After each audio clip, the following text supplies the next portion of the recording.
નમસ્કાર, હું હર્ષદ મહેરા ત્રણ વાતોના વધુ એક એપિસોડ સાથે આપનું સ્વાગત કરું છું. આજે ત્રણ વાતોમાં એક એવા મુદ્દે વાત કરવી છે જે મુદ્દાનો અત્યારે હાલ સિઝન ચાલી રહી છે. શિક્ષણની વાત. એક્ઝામ ચાલી રહી છે, એક્ઝામના રિઝલ્ટ આવી રહ્યા છે, ત્યારે એવા સેગમેન્ટની વાત લઈને આવવું છે આપણે કે જેમાં ઉચ્ચ શિક્ષણની વાત હોય, ધોરણ 8થી 12 ધોરણ, અને એમાં પણ 11થી 12 ધોરણ. ખાસ કરીને એવું કહી શકાય કે કોઈ પણ વિદ્યાર્થીઓ એના કારકિર્દીના ઘડતર માટે આ 2 વર્ષ સૌથી મહત્ત્વના હોય છે. અને મહત્ત્વના એટલા માટે હોય છે કે ત્યારબાદ એણે કઈ લાઇનમાં શું બનવું એ નક્કી થતું હોય છે. હમણાં જ તાજેતરમાં JEEનું રિઝલ્ટ આવ્યું અને રિઝલ્ટની અંદર ગોધરાની એક સંસ્થાએ ટોપ કર્યું, પંચમહાલમાં ટોપ કર્યું. એટલે એક રીતે કહી શકાય કે ભણતરના જે વ્યાપ છે ને એ વ્યાપ પંચમહાલમાં ખૂબ ઉત્તરોત્તર વધી રહ્યો છે. શિક્ષણ આપતી સંસ્થાઓ પણ વધી છે, પણ એક સંસ્થા એવી છે ડિવાઇન એકેડેમી, જેમાં આ વર્ષે JEEની અંદર ટોપ કર્યું છે વિદ્યાર્થીઓએ. આનો જસ જાય તો આ ડિવાઇન એકેડેમીના પ્રજ્ઞાબેન પટેલ, જે આ સંસ્થાના સંચાલક છે, આપણી સાથે વાત કરવા માટે પ્રજ્ઞાબેન છે. નમસ્તે પ્રજ્ઞાબેન. નમસ્તે. આપણે સીધા તમારી સાથે જ આવીએ, વાત કરીએ. JEEનું રિઝલ્ટ સરસ આવ્યું એ બદલ તો પહેલા અભિનંદન તમને. Thank you so much. મૂળ વાત પર આવીએ તો મારા માટે એક ક્યુરિયોસિટી છે કે ડિવાઇન એ તો સ્પિરિચ્યુઅલ શબ્દ છે, અને ડિવાઇન એકેડેમી, કેમ આવું નામ ડિવાઇન એકેડેમી? ડિવાઇન એટલે એક અલૌકિક શક્તિ, દિવ્ય પાવર. અને આ નામ રાખવા માટે મેં ઘણા બધા વિચારો કર્યા, પછી મેં એને સિલેક્ટ કર્યું હતું કે જે મારી અંદર રહેલી ભાવના છે, મારી અંદર રહેલી જે ડિવાઇન એનર્જી છે એને મારે કન્વર્ટ કરવી છે શિક્ષણ ક્ષેત્રમાં, એટલે સ્પેશિયલી મેં આ નામ રાખ્યું છે. પ્રજ્ઞાબેન, વર્ષોથી હું તમને ઓળખું છું. પ્રજ્ઞાબેન એટલે એજ્યુકેશનના પર્સનાલિટી. તમે અગાઉ ટ્યુશન પણ આપતા હતા, તમે અગાઉ જોબ પણ કરતા હતા, પણ મને એક વ્યક્તિએ એવી તમારી ઓળખાણ આપી કે તમે જ્યાં કર્યું ને ત્યાં ટોપ જ કર્યું. ઓકે. એટલે ક્યાં ક્યાં ટોપ કર્યું તમે? મેં એકચ્યુઅલી BSc, MSc અને BEd લગભગ 6 વર્ષનો કોર્સ હોય, અને FYBSc થી માંડીને છેક BEd સુધીનો જે મારો સફર રહ્યો છે એમાં હું થ્રુઆઉટ ગુજરાત ફર્સ્ટ રહી ચૂકી છું. એટલે એક દાહોદ જિલ્લા જેવું નાનું ગામ હતું મારું, ને મેં દાહોદમાં સ્ટડી કર્યું છે, અને આટલી નાની જગ્યાથી મેં ગુજરાત ફર્સ્ટ આવી. એ સતત એ મારો ક્રમ પાછો મેં જાળવી રાખ્યો, FY ગણો, TY ગણો, ને BEd ક્ષેત્રે પણ. અને મને યાદ છે કે BEd મેં પેટલાદ કર્યું હતું, અને ત્યારે હું જે કોલેજમાં અભ્યાસ કરતી હતી, એટલે મારી જેવી ફર્સ્ટ એક્ઝામ ગઈ ને પછી મને ઓફિસમાં બોલાવવામાં આવી, અને એવું કહેવામાં આવ્યું કે 30 વર્ષથી આ સંસ્થાની સ્થાપના થઈ છે, અને આ વર્ષે તારો પોટેન્શિયલ જોઈને અમને એવું લાગે છે કે કદાચ અમારી સંસ્થાને તમે ગુજરાતમાં નામના અપાવી શકશો. તો એમને મને પ્રિન્સિપલ સરે ને મારા જે પ્રોફેસર લોકોએ મને કોલેજમાં બોલાવીને કીધું કે તું એવી હાર્ડવર્ક કર કે અમારી આ સંસ્થાનું નામ એક ટોપ લેવલ પર જાય. અને ફાઇનલી BEdમાં મેં એ કરી પણ નાખ્યું, અને હું BEdમાં પણ અગેન ગુજરાત ફર્સ્ટ આવી, અને 30 વર્ષના એમના કરિયરમાં પહેલી વખત મેં એમને ગુજરાત ફર્સ્ટ તરીકે યુનિવર્સિટીમાં નામના અપાવી હતી. અને ત્યારે મને ગોલ્ડ મેડલ તો જનરલી યુનિવર્સિટીમાંથી મળતા હોય છે, પણ મારી કોલેજના જે લેક્ચરર હતા એ પણ એટલા બધા ખુશ થયા હતા કે એમણે મને પ્યોર ગોલ્ડનો 1 તોલા સોનાનો ગોલ્ડ મેડલ આપ્યો હતો. એટલે એ મારા માટે બહુ જ ખુશીની વાત છે. ભલે જૂની વાત છે, પણ એના અભિનંદન. આજે તમે એના હકદાર છો. Thank you. પણ એક ખાસ તમને અભિનંદન એટલા માટે આપવા જોઈએ કે આટલું સારું અચીવમેન્ટ હતું. પછી તમે જોબ કરી, જોબની સાથે સાથે મને યાદ છે ત્યાં સુધી તમે ટ્યુશન પણ કરાવતા હતા. આ સંસ્થા તમે શરૂ કરી એ પહેલા એ સફર કેવી રહી કે તમે જોબ કરી, જોબ બાદ ટ્યુશન કર્યા પછી આ ડિવાઇન એકેડેમી, એ ક્યાંથી કેવી એક નાનકડી ટૂંકમાં તમે મને એનો સાર કહો તો એ કેવી રીતના રહ્યું? હા, જોબ કરતા મને પોતાને હંમેશા એવો વિચાર આવતો હતો કે એક નાનકડા જિલ્લામાંથી જો હું ગુજરાતમાં ટોપ કરી શકતી હોઉં તો મને એજ્યુકેશન ફિલ્ડમાં કંઈક સ્પેશિયલ કરવું હતું. અને સ્પેશિયલ એ કરવું હતું કે જોબ એક મારા માટે લિમિટેડ ફિલ્ડ હતું, મને એક મોટા ફિલ્ડમાં એક્સપ્લોર થવું હતું, અને મને પોતાનું સેટિસ્ફેક્શન, જેને જોબ સેટિસ્ફેક્શન કહી શકાય કે સેલ્ફ સેટિસ્ફેક્શન કહી શકાય, કે મારે ઘણા બધા બાળકોને આ વિદ્યાદાન, જેને તમને ખ્યાલ છે કે વિદ્યાદાન જેવું ઉત્તમ દાન કોઈ નથી, અને એની બેઝિકલી મારા અંદર બીજ રોપાયેલા હતા કે મારે સમાજ માટે કંઈક કરવું છે, વિદ્યાર્થીઓ માટે કંઈક કરવું છે, બાળકો માટે કંઈક કરવું છે. અને એટલે મને આ વિચાર આવ્યો કે હું પોતે એક ટ્યુશન ક્લાસ ચલાવીશ અને એ રીતના મેં મારો સફર સ્ટાર્ટ કર્યો. અને કમસે કમ 8 થી 10 વર્ષ તો મેં ઘરે જ કોચિંગ કર્યું, કોઈ નાની મોટી સ્કૂલમાં જોબ પણ કરી. અને પછી ધીરે ધીરે મને એવો વિચાર આવ્યો કે ગોધરા લેવલે 10મા ધોરણ પછી બાળકોને ઉચ્ચ શિક્ષણ માટે, જેમ કે અત્યારે તમને ખ્યાલ છે કે જેઈ અને નીટ આવી કોમ્પિટિટિવ એક્ઝામ જો તમે ના આપો તો આગળના જે સિલેબસ છે એમાં એડમિશન લેવાનું થોડું ડિફિકલ્ટ છે. એટલે ધોરણ 10 પછી વાલીઓને એક અગત્યનું જે ચિંતાનો પ્રશ્ન હતો કે હવે 10મા ધોરણ સુધી તો આપણે બાળકને આપણી સાથે રાખ્યું, પણ 11-12 કરવા માટે આપણે આ એરિયા છોડીને ક્યાંક બીજે જવું પડશે. ત્યારે મને વિચાર આવ્યો કે આપણે પણ એક નાના એરિયામાંથી જો ગુજરાત લેવલે ટોપ કર્યું છે તો અહીંના વિદ્યાર્થીઓ ગોધરામાં જ અભ્યાસ કરી શકે અને બહાર જેટલું સારું શિક્ષણ મળે છે એટલું જ ઉચ્ચ શિક્ષણ આપણે આ એરિયામાં પ્રોવાઈડ કરી શકીએ. તો બાળકો કદાચ એમના માતા પિતાની સાથે જ રહીને સારો અભ્યાસ કરીને ઉચ્ચ શિક્ષણ મેળવી શકે, એ ગોલથી આપણે ડિવાઇન એકેડેમીનું એસ્ટાબ્લિશમેન્ટ કર્યું છે. નહીં, ખૂબ સરસ. તમારો જે આ કન્સેપ્ટ છે, કન્સેપ્ટ એવું છે કે આજની જે આ જમાનો એટલો ફાસ્ટ લાઈફ છે અને બાળકો જ્યારે ઇઝીલી ડિપ્રેશનમાં જતા રહેતા હોતા કે તે વખતે એ એના મા બાપ સાથે રહીને ભણે. એ તમે શબ્દ બોલ્યા ને તો તમને અભિનંદન એટલા માટે કે તમે એક માતૃશક્તિ છો. તમે આ સમજી શકો છો કે બાળકની નીડ શું છે. એક્ઝેક્ટલી. એજ્યુકેશન અને સારામાં સારું એજ્યુકેશન અને સારામાં સારું રિઝલ્ટ એટલા માટે એ એના પરિવાર સાથે રહીને જો ભણતું હશે ને, હોસ્ટેલ લાઈફ નો ડાઉટ આજના અને કદાચ તમારા અનુભવમાં બી એવો છે કે હોસ્ટેલ લાઈફ એ ગોલ્ડન એરા હોય છે, ગોલ્ડન પીરિયડ હોય છે. પરંતુ એની સાથે સાથે જ્યારે પરિવાર સાથે રહીને બાળક જ્યારે ભણતું હોય તો એનું રિઝલ્ટ તમને વિધાઉટ એની ડિપ્રેશન બાળકોમાં સારું લાવી શકો એ તમે એ સમજો છો. એટલે તમારી સંસ્થાની સફળ. અચ્છા, તમારી સંસ્થાની એક સફળતા છે કે હમણાં આ તાજેતરમાં JEEની અંદર બેસ્ટ કર્યું, ટોપ કર્યું. મેં એનો ઉલ્લેખ કર્યો હમણાં થોડી વાર પહેલાં. ખરેખર આ JEE છે શું અને JEEમાં તમારી સંસ્થાએ અચીવ કર્યું, પણ આ JEE થોડુંક સમજાવો ટૂંકમાં. JEE ખરેખર શું છે અને નીટ પણ કઈ રીતનું છે, એ બંને સબ્જેક્ટ થોડાક સમજાવો આપણા દર્શકોને. હવે સાયન્સ ફિલ્ડમાં એટલે કે વિજ્ઞાન પ્રવાહમાં તમને ખ્યાલ છે કે A ગ્રુપ અને B ગ્રુપ, 2 ગ્રુપ આવતા હોય છે. જેમાં A ગ્રુપની વાત કરીએ તો PCM, ફિઝિક્સ, કેમેસ્ટ્રી, મેથેમેટિક્સ, અને આપણે B ગ્રુપની વાત કરીએ તો ફિઝિક્સ, કેમેસ્ટ્રી, બાયોલોજી.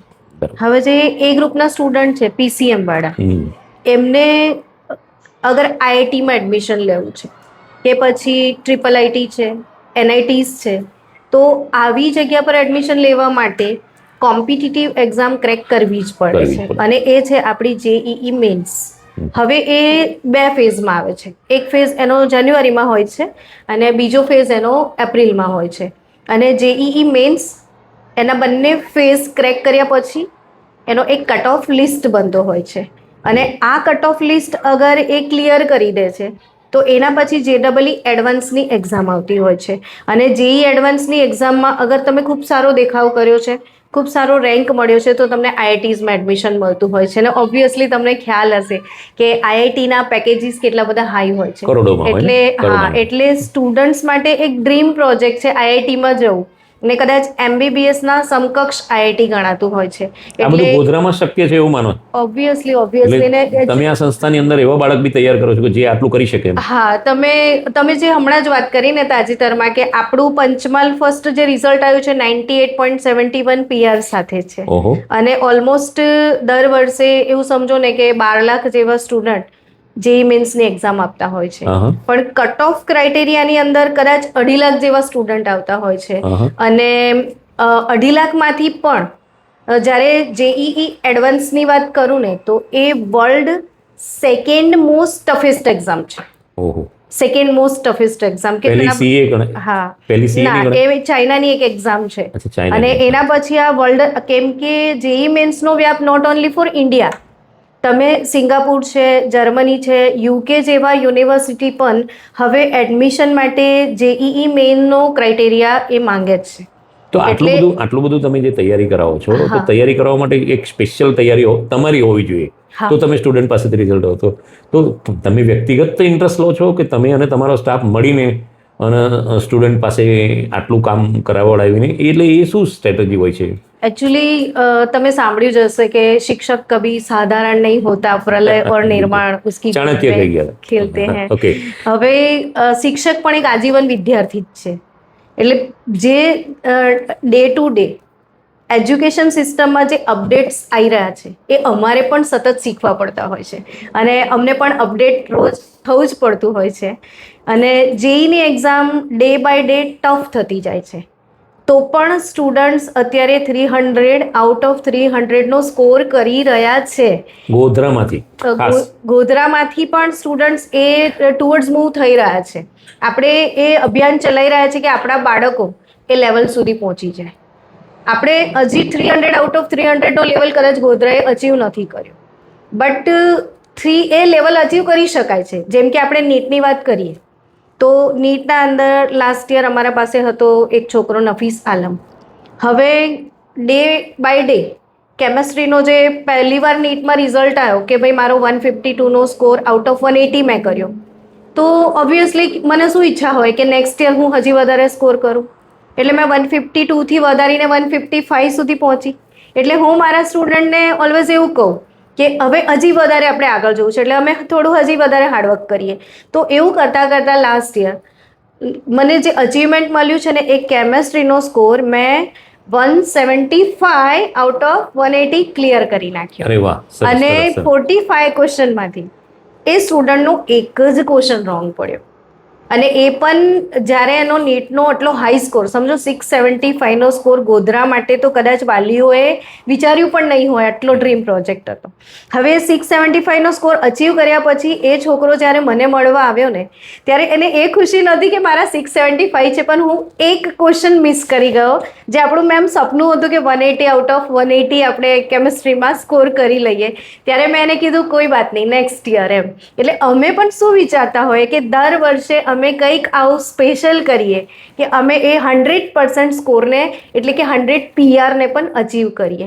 અને મતલબ એવું થયું કે તમે 100% આપો છો તો 100%ની અપેક્ષા રાખો છો. હા, સ્વાભાવિક છે. પહેલા એવી એક માનસિકતા હતી પંચમહાલ જિલ્લા માટે કે પંચમહાલ જિલ્લામાં એજ્યુકેશન જે મળે છે ને એ 100% નથી મળતું. માનો કે 70% 80% મળે છે, 70-80%, અને એમાંથી 100% કોઈક લાવે તો એ 80% જ કહેવાય. ઓકે. એટલે એ ગુજરાત લેવલ પર રેકગ્નાઇઝ થઈ શકે એવું રિઝલ્ટ નહોતું. હવે તમે જે સંસ્થા ચલાવી રહ્યો છો એવી સંસ્થાઓ અન્ય પણ હશે.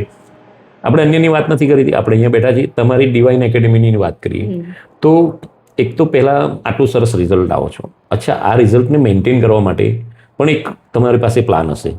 એ રિઝલ્ટ પ્લાન કઈ રીતના કરી શકો તમે દર વર્ષે આવું રિઝલ્ટ આવે? હું તમને એક વાત કરું. તમે જે ગુજરાત લેવલની વાત કરી કે આપણે 100 PR સુધી પહોંચવું, તો 2021ની વાત કરું તો 2021માં આપણા ડિવાઇન એકેડેમીમાંથી એક સ્ટુડન્ટ JEE મેન્સની એક્ઝામમાં ગુજરાત ફર્સ્ટ આવ્યો હતો. શું વાત કરો? હા, અને તમે નહીં માની શકો કે ગુજરાતમાં તો કેટલી બધી મોટી મોટી સંસ્થાઓ જ છે. હવે જે મેં તમને એવું કીધું કે એક નાનકડી જગ્યા પરથી પણ આપણે ટોપ કરી શકીએ છીએ. જે આપણો જેમ મેં પોતે દાહોદથી રહીને ટોપ કર્યું છે, એમ જ્યારે સ્ટેટ વાઇઝ રિઝલ્ટ ડિક્લેર થયા ઇન્ડિયામાં કે આ સ્ટેટનો રિઝલ્ટ આ છે, આ સ્ટેટનો, ને જ્યારે ગુજરાત સ્ટેટની વાત આવીને ત્યારે ત્યાં ડિવાઇન એકેડેમીનો સ્ટુડન્ટ ગુજરાત ફર્સ્ટ હતો, તાહાવોરા, અને 99.91 PR સાથે. વાહ, તો શું સરસ. એ વખતે તો કદાચ અમારા પગ જમીન પર નહોતા કે રિયલી આપણે જે પ્રોજેક્ટને લઈને આગળ વધતા જઈ રહ્યા છે, કે જે સતત કામ કરી રહ્યા છીએ, અને એ અમે અચીવ પણ કર્યું હતું. અને પર યર હવે અમને એવું જ હોય કે અમે હજી કંઈ વધારે અચીવ કરીએ, હજી કંઈ વધારે અચીવ કરીએ. ને એમાં અમારું જે પ્રિપરેશનનું જે સ્ટ્રેટેજી છે એ વાત કહું કે પહેલાં તો અમે ફર્સ્ટ યર જ્યારે સ્ટુડન્ટ અમારા પાસે આવતા હોય છે ત્યારે અમે એ સ્ટુડન્ટની કેપેસિટીને, એની ક્ષમતાને ઓળખવાનો ટ્રાય કરીએ છીએ. પછી લાગે કે આ સ્ટુડન્ટ આ લેવલનો છે યા એની ક્ષમતા બહુ સારી છે, પછી એના સમારકામ માટે અમે લાગી જઈએ. અને આ બધી એક્ઝામમાં ક્રેક કરવા માટે જરૂરી છે કોન્સેપ્ટ ફોકસિંગ. મેં અમારા ત્યાં એવું ટીમ સિલેક્ટ કર્યું છે કે જે પોતે એજ્યુકેશન ફિલ્ડમાં બહુ કંઈક સારો અચીવમેન્ટ કરીને આવ્યા છે, એવા જ ટીચર્સ મેં સિલેક્ટ કર્યા છે. બરાબર. હવે એ બધા ટીચર્સ પોતે પણ એક સ્કોર બનાવેલા ટીચર્સ છે, એટલે અમને ખ્યાલ છે કે એજ્યુકેશનમાં સ્કોર બનાવવો હોય તો શું કરવું જોઈએ. એટલે એનો મતલબ એવો થયો કે વ્યક્તિ જ સક્સેસની વ્યાખ્યા આપી શકે. હા, તમે નિષ્ફળ ગયેલા વ્યક્તિ પાસે સફળતાની વ્યાખ્યા ના માગી શકો. તમે અને તમારી ટીમ એ લગભગ સક્સેસ વ્યક્તિઓની આખી ટીમ બની છે, ત્યારે જ આ રિઝલ્ટ મળી શકે છે. મારે સાથે સાથે એક વાત કરવી છે, થોડીક ઓફબીટ વાત કરવી છે કે આજે એજ્યુકેશનલ ઇન્સ્ટિટ્યૂટ હોય, વાલીઓ હોય અને સ્ટુડન્ટ હોય, આ બધું ભેગું થાય ત્યારે એક કોન્ટ્રોવર્સી એ થાય કે એક ડિપ્રેશન અને બીજું ફી સ્ટ્રક્ચર. ફી સ્ટ્રક્ચરની વાત આપણે આજે નથી કરવી, ફરી ક્યારેક કોઈક એપિસોડમાં કરીશું. પણ મને ખુદ પ્રશ્ન મનમાં થાય કે આટલું બધું સરસ રિઝલ્ટ જે રિઝલ્ટ નથી લાવી શકતા ને એ બાળકોને ક્યાંક ને ક્યાંક ડિપ્રેશનનો શિકાર શું આવું વસ્તુ તમારી સંસ્થામાં બને છે? અને અગર નથી બનતી તો આવું જ્યાં જ્યાં બને છે એને તમે આજે એજ્યુકેશનના આટલા ટોપર તમે પોતે જ છો, ભલે એક સંસ્થા ચલાવો છો, પણ ખરેખર અન્ય સંસ્થાઓના સ્ટુડન્ટ માટે પણ તમારી પાસેથી એવો એક મેસેજ માગીશ કે તમારી સમજમાં શું કહે છે કે આ બધા ડિપ્રેશનો કેમ આવતા હોય છે અને આ ડિપ્રેશનોનો ઈલાજ શું? સૌપ્રથમ તો ડિપ્રેશન આવવાનું મેઇન કારણ શું છે કે બાળક જે છે એને પોતાને એવું ફીલ થાય ઘણીવાર કે મારો આઈક્યુ લેવલ બહુ હાઈ છે અને એ એક્સેપ્ટ કરવા તૈયાર નથી હોતો કે હું નોર્મલ સ્ટુડન્ટ છું. એ વખતે એ ઓવર કોન્ફિડન્સ રાખે અને જ્યારે ટીચર્સ એને એડવાઇસ કરતા હોય ત્યારે પણ એને એવું ફીલ થાય કે ના, હું મારી જાતે બેસ્ટ કરી શકું એમ છું. અને પછી જ્યારે લાસ્ટમાં એને મેચ્યોરિટી આવે છે ત્યારે સમજણ પડે છે કે ના, બહુ મોડું થઈ ગયું છે ને કાશ મેં ટીચર્સને સાંભળ્યા હોત. ત્યારે મેચ્યોરિટી આવ્યા પછી ખબર પડે છે કે હવે સમય બહુ બાકી છે, સમય બહુ ઓછો છે, અને સિલેબસ બહુ વધારે બાકી છે ને હવે હું કવર અપ નહીં કરી શકું. અને એને મનમાં એવું છે કે હું તો ટોપર છું, જો મારું રિઝલ્ટ નહીં આવશે તો મારો સમાજ શું કહેશે, લોકો શું કહેશે, એટલે પછી સોશિયલ પ્રેશર એના મગજ પર હેમરિંગ કરતું હોય છે. એન્ડ ડ્યુ ટુ દેટ પછી એ ડિપ્રેશનમાં જવા લાગે છે કે હવે મારો જે ગોલ હતો એ કદાચ હું અચીવ નહીં કરું તો લોકોને શું મોઢું બતાવીશ. એટલે એક રીઝન આ છે ડિપ્રેશન. સેકન્ડ રીઝન એવું છે કે ઘણી વખત કોઈક બાળક વીક હોય છે. હવે વીક બાળકને કોપઅપ કરવું છે, એને અંદરની ઈચ્છા પણ છે કે મને ભણવું છે, અને જો એને યોગ્ય સપોર્ટ ના મળે, ફેકલ્ટી સપોર્ટ, જેમ કે હવે રૂટીન વર્ગની અંદર જેટલા વિદ્યાર્થીઓ છે કદાચ એ બહુ આગળ નીકળી ગયા છે, વધારે ભણી લીધું છે, અને પેલું બાળક હજી એનાથી થોડું પાછળ છે, એને બેકલોગ છે. એ વખતે એને એવા ટ્યુશન ટીચરની જરૂર હોય છે કે એ બાળકને પર્સનલી કોઈ ટીચર હેન્ડલ કરે. કાઉન્સેલિંગ પણ જરૂરી છે. કાઉન્સેલિંગ કરવું પડે. એટલે અમારા ત્યાં ઘણી વખત એવી ઘટના બનતી હોય કે કોઈક સ્ટુડન્ટ ડિપ્રેશનમાં જતું રહે છે, અધરવાઇઝ એનો ઈચ્છા હોય છે કે મને બહુ સારો સ્કોર કરવો છે, પણ એને સમજણ નથી પડતી કે મારે કઈ ડિરેક્શનમાં જવું, મારે શું કરવું જોઈએ. તો સ્ટુડન્ટ બહુ ખુલ્લા મનથી અમને વાત કરતા હોય છે અને અમે પછી સ્પેશિયલ સમજી પણ જઈએ છીએ અમે જાતે કે આ સ્ટુડન્ટને કંઈક તકલીફ છે, તો અમે એનો પર્સનલ કાઉન્સેલિંગ કરીએ છીએ, બેસાડીએ છીએ, એને સમજીએ છીએ. અને જેમ તમે શરૂઆતમાં વાત કરીને કે જ્યારે સંસ્થાનું હેન્ડલિંગ એક માતૃત્વ શક્તિ કરી રહી હોય તો મારા સાથે એવા ઇન્સિડન્ટ વધારે બને છે કે બાળકો જે એમના મધરને શેર નથી કરી શકતા કે એમના ફાધરને શેર નહીં કરી શકતા, એ બધા જ પ્રોબ્લેમ્સ મારા સાથે ઇઝીલી શેર કરી દે છે. એટલે કદાચ બાળકો એવું ફીલ કરે છે કે અમારા મધર પછી પણ કોઈક અમારી કેર કરતું હોય ને તો મેડમ છે. અને ઘણી બધી એવી ટોક જે પેરેન્ટ્સ સાથે નથી કરી શકતા એ ટોક બાળકો ખુલ્લા મનથી અમારી સાથે કરી લે છે. ત્યારે અમને ખ્યાલ આવી જાય છે કે બાળક કોઈકને કોઈક ફેક્ટર્સના લીધે ડિપ્રેશનમાં છે. પછી અમે એને કાઉન્સેલિંગ કરીને હું એને એ સપોર્ટ આપવાનો ટ્રાય કરું છું કે હું એને એ કન્ડિશન્સમાંથી બહાર નીકાળી દઉં.